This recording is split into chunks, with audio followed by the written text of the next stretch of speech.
Salut chers frères et sœurs dans le Seigneur. Bienvenue sur la Voix du Bon Berger TV. Dans nos émissions précédentes, nous avons parlé de la maturité spirituelle. Maintenant, nous allons parler du chrétien responsable.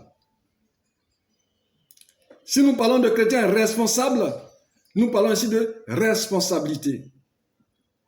Donc le chrétien responsable, c'est celui-là ou celle qui doit répondre de ses propres actes et des actes de ceux qui sont sous sa responsabilité, ou garant des choses qui sont sous sa responsabilité. Ainsi, nous allons parler d'intendance. Nous allons avoir la notion d'intendant, d'administrateur. Donc le chrétien devient un intendant, un administrateur.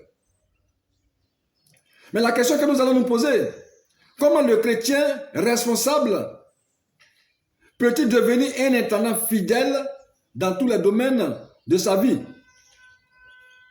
Si le chrétien responsable est un intendant, alors nous devons identifier le propriétaire des biens que le chrétien responsable doit administrer. Pour cela, nous allons parler du propriétaire. Le propriétaire, c'est celui-là qui est souverain sur les biens matériels et qui a la suzeraineté sur les hommes. Pourquoi le propriétaire est souverain sur les biens matériels? Parce que le bien matériel n'a pas de volonté. Et pourquoi il est suzerain sur les hommes? Parce que les hommes ont une volonté.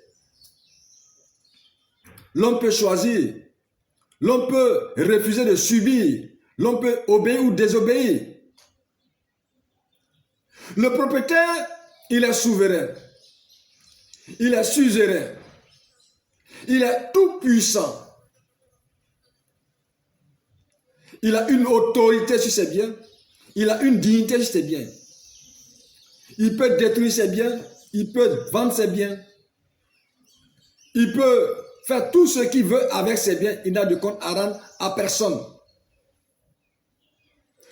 Mais la notion biblique de propriété et la notion humaine de propriété sont deux notions différentes. Mais ici, nous allons identifier le vrai propriétaire des biens que le chrétien doit administrer. Que nous dit la Bible en ce sens? Dieu nous parle de la propriété, du propriétaire de toutes choses. Nous allons prendre le livre de Genèse, chapitre 1, verset 1, qui nous dit ceci.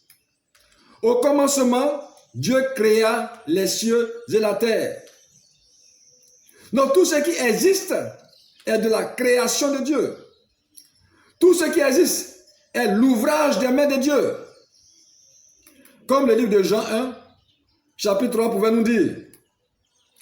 Toutes choses ont été faites par elle, et rien de ce qui a été fait n'a été fait sans elle. Donc tout ce qui existe, existe parce que Dieu l'a voulu. Tout ce qui existe, existe parce que Dieu l'a créé. Tout ce qui existe, existe pour Dieu, car c'est la propriété de Dieu. Ainsi, le psaume, chapitre 24, verset 1, va nous résumer l'étendue de la souveraineté de Dieu sur la création, de la suzeraineté de Dieu sur la création. Psaume chapitre 24, verset 1 qui nous dit ceci. À l'Éternel, la terre et ce qu'elle renferme, le monde et ceux qui l'habitent. Donc la terre et tout ce que la terre renferme appartiennent à Dieu. Le monde et ceux qui habitent le monde appartiennent à Dieu. Ésaïe va nous dire ceci, Ésaïe, chapitre 43, verset 7 nous dira ceci. Tout ce qui s'appelle de mon nom et que j'ai créé pour ma gloire, que j'ai formé et que j'ai fait. Tout ce qui existe porte le nom de Dieu. Tout ce qui existe a la marque de Dieu. Tout ce qui existe, Dieu l'a créé pour sa gloire. Rien de ce qui existe n'existe en dehors de Dieu. Dieu est le maître absolu de toutes choses. Le livre de Colossiens, chapitre 1, verset 16, nous dira ceci. Car en lui ont été créées toutes choses qui sont dans les cieux et sur la terre, les visibles et les invisibles, trône, dignité, domination, autorité, tout a été créé par lui et pour lui. Dieu a créé toutes choses dans un objectif. Pour lui. Dieu a créé toutes choses selon lui, sa volonté. Pour lui, pour sa gloire. Que ce soit les choses visibles, que ce soit les choses invisibles. C'est lui qui a créé les trônes. C'est lui qui a créé les dignités, les dominations, les autorités. C'est pourquoi nous devons nous méfier des responsabilités que Dieu nous donne vis-à-vis de sa création. Nous sommes des intendants. L'homme oublie qu'il n'est pas propriétaire de toutes choses, mais que c'est Dieu seul qui est propriétaire de toutes choses. Alors l'homme gère le monde comme s'il était propriétaire du monde. Le livre d'Apocalypse chapitre 4 verset 11 nous dira, « Car tu as créé toutes choses, et c'est par ta volonté qu'elles ont été créées. » C'est par ta volonté. Rien ne peut exister sans la volonté de Dieu. Et si nous sommes intendants, alors nous sommes intendants pour le compte de Dieu. Nous ne sommes propriétaires de quoi que ce soit. Bien sûr que quelqu'un me dira, mais moi j'ai été inventeur de telle ou telle chose. C'est moi qui ai eu le brevet d'invention de telle machine, de telle voiture, de tel avion. Mais c'est abusivement qu'on dit qu'on est propriétaire de quelque chose. Prenons un exemple simple. D'abord, nous sommes des humains et l'homme et la femme s'unissent et des enfants sortent de ces deux êtres créés par Dieu. Mais même ces enfants ne nous appartiennent pas. La société même nous dit que ces enfants ne nous appartiennent pas. Ces enfants appartiennent à la société qui elle-même appartient à Dieu. Donc si vous tuez un enfant ou si vous faites du mal à un enfant, alors on vous poursuit parce que l'enfant n'est pas votre propriété. Mais cet enfant est sorti de vos entrailles.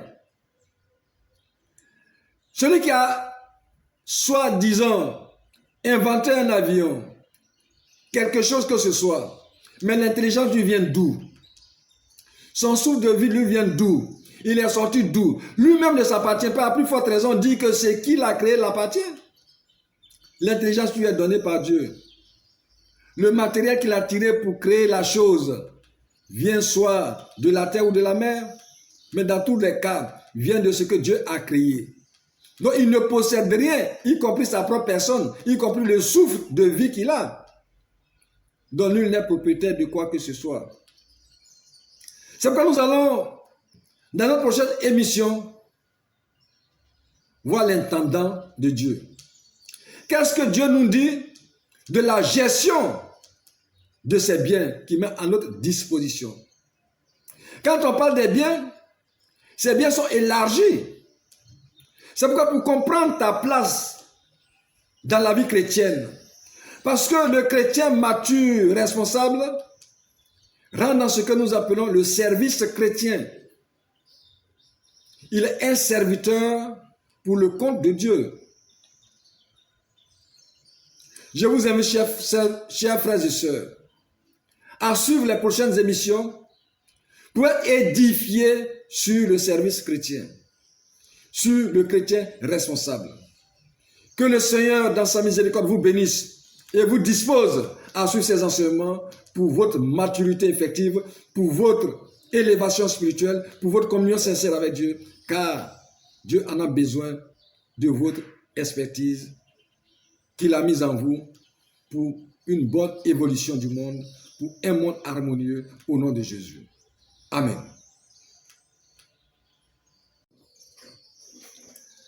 Salut chers frères et sœurs dans le Seigneur. Bienvenue sur la Voix du Bon Berger TV.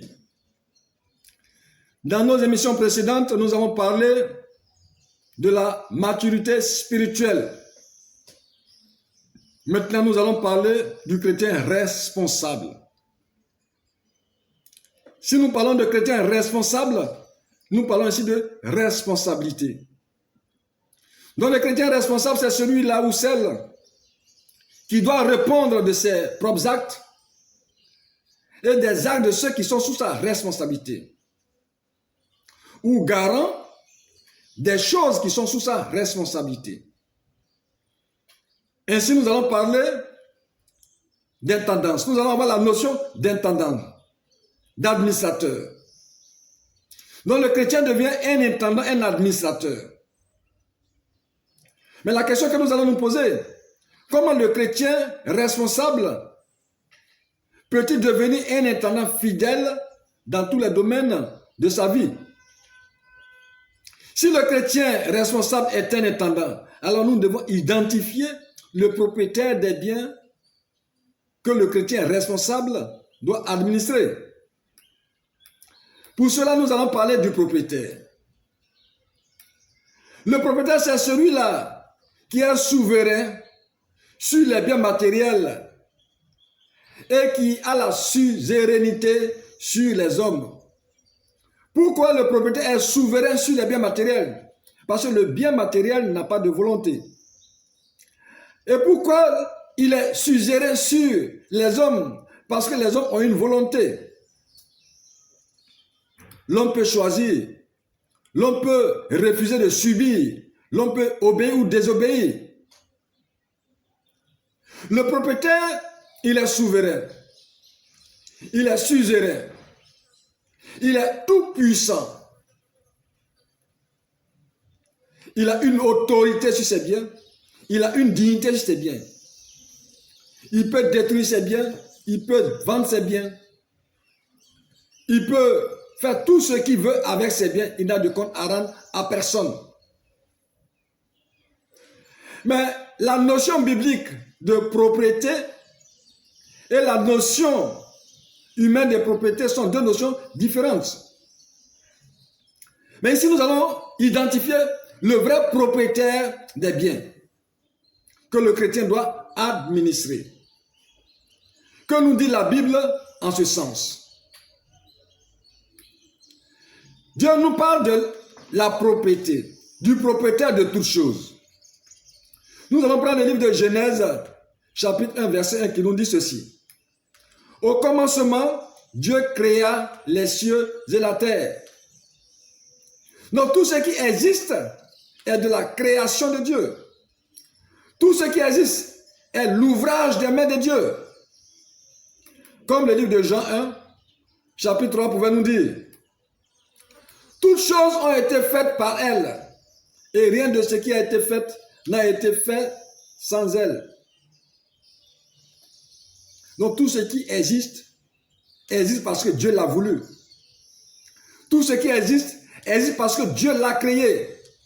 Tout ce qui existe, existe pour Dieu, car c'est la propriété de Dieu. Ainsi, le psaume, chapitre 24, verset 1, va nous résumer l'étendue de la souveraineté de Dieu sur la création, de la suzeraineté de Dieu sur la création. Psaume chapitre 24, verset 1 qui nous dit ceci. À l'Éternel, la terre et ce qu'elle renferme, le monde et ceux qui l'habitent. Donc la terre et tout ce que la terre renferme appartiennent à Dieu. Le monde et ceux qui habitent le monde appartiennent à Dieu. Ésaïe va nous dire ceci, Ésaïe, chapitre 43, verset 7 nous dira ceci. Tout ce qui s'appelle de mon nom et que j'ai créé pour ma gloire, que j'ai formé et que j'ai fait. Tout ce qui existe porte le nom de Dieu. Tout ce qui existe a la marque de Dieu. Tout ce qui existe, Dieu l'a créé pour sa gloire. Rien de ce qui existe n'existe en dehors de Dieu. Dieu est le maître absolu de toutes choses. Le livre de Colossiens, chapitre 1, verset 16, nous dira ceci. Car en lui, ont été créées toutes choses qui sont dans les cieux et sur la terre, les visibles et les invisibles, trône, dignité, domination, autorité, tout a été créé par lui et pour lui. Dieu a créé toutes choses dans un objectif, pour lui. Dieu a créé toutes choses selon lui, sa volonté, pour lui, pour sa gloire, que ce soit les choses visibles, que ce soit les choses invisibles. C'est lui qui a créé les trônes, c'est lui qui a créé les dignités, les dominations, les autorités. C'est pourquoi nous devons nous méfier des responsabilités que Dieu nous donne vis-à-vis de sa création. Nous sommes des intendants. L'homme oublie qu'il n'est pas propriétaire de toutes choses, mais que c'est Dieu seul qui est propriétaire de toutes choses. Alors l'homme gère le monde comme s'il était propriétaire du monde. Le livre d'Apocalypse chapitre 4 verset 11 nous dira: car tu as créé toutes choses. Et c'est par ta volonté qu'elles ont été créées. C'est par ta volonté. Rien ne peut exister sans la volonté de Dieu. Et si nous sommes intendants, alors nous sommes intendants pour le compte de Dieu. Nous ne sommes propriétaires de quoi que ce soit. Bien sûr que quelqu'un me dira: mais moi j'ai été inventeur de telle ou telle chose. C'est moi qui ai eu le brevet d'invention de telle machine, de telle voiture, de tel avion. Mais c'est abusivement qu'on dit qu'on est propriétaire de quelque chose. Prenons un exemple simple. D'abord, nous sommes des humains et l'homme et la femme s'unissent et des enfants sortent de ces deux êtres créés par Dieu. Mais même ces enfants ne nous appartiennent pas. La société même nous dit que ces enfants ne nous appartiennent pas. Ces enfants appartiennent à la société qui elle-même appartient à Dieu. Donc si vous tuez un enfant, si vous faites du mal à un enfant, alors on vous poursuit parce que l'enfant n'est pas votre propriété. Mais cet enfant est sorti de vos entrailles. Celui qui a, soi-disant, inventé un avion, quelque chose que ce soit, mais l'intelligence lui vient d'où? Son souffle de vie lui vient d'où? Il est sorti d'où? Lui-même ne s'appartient pas, à plus forte raison, dit que c'est qui l'a créé l'appartient. L'intelligence lui est donnée par Dieu. Le matériel qu'il a tiré pour créer la chose vient soit de la terre ou de la mer, mais dans tous les cas, vient de ce que Dieu a créé. Donc il ne possède rien, y compris sa propre personne, y compris le souffle de vie qu'il a. Donc nul n'est propriétaire de quoi que ce soit. C'est pourquoi nous allons, dans notre prochaine émission, voir l'intendant de Dieu. Qu'est-ce que Dieu nous dit de la gestion de ces biens qu'il met à notre disposition? Quand on parle des biens, ces biens sont élargis. C'est pourquoi pour comprendre ta place dans la vie chrétienne, parce que le chrétien mature, responsable, rentre dans ce que nous appelons le service chrétien. Il est un serviteur pour le compte de Dieu.